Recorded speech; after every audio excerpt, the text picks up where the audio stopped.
If you've ever tried reading through the entire Bible, you would realize that there are certain books that make the activity a little cumbersome.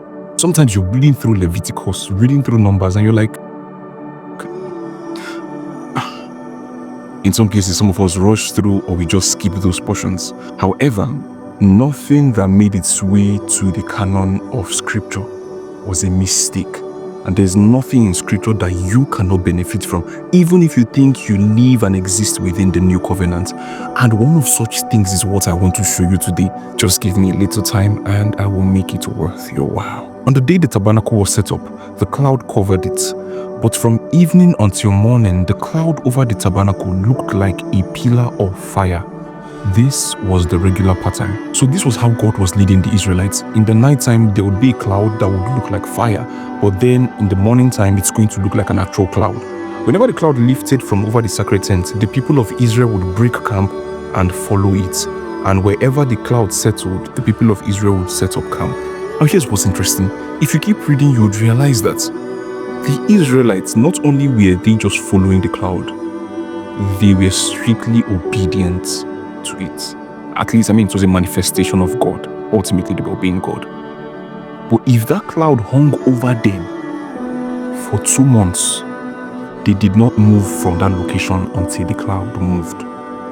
If that cloud hung over them, sometimes, if you read, you would realize that sometimes the cloud will stay for just days.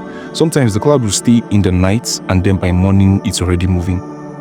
But for the duration that cloud spent over them, that is the exact duration they would spend in that location. So even if you were bored with the area, even if you were experiencing some sort of challenge with that particular area, even if the area was discomforting to you, you had to be there for as long as that cloud was there. So when the cloud advanced, they advanced. If it took a year for that advancement to happen, they waited until a year for it to happen.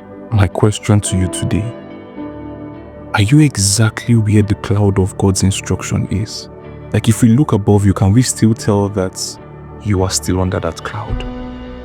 Have you moved while the cloud is still behind? And let me tell you, sometimes staying in one location can be very, very distressing. It makes you think you are stagnant. You're not moving. You're not making progress. Why would God want this for you? It can be very depressing it seems like God will just put you in a location for a very long time.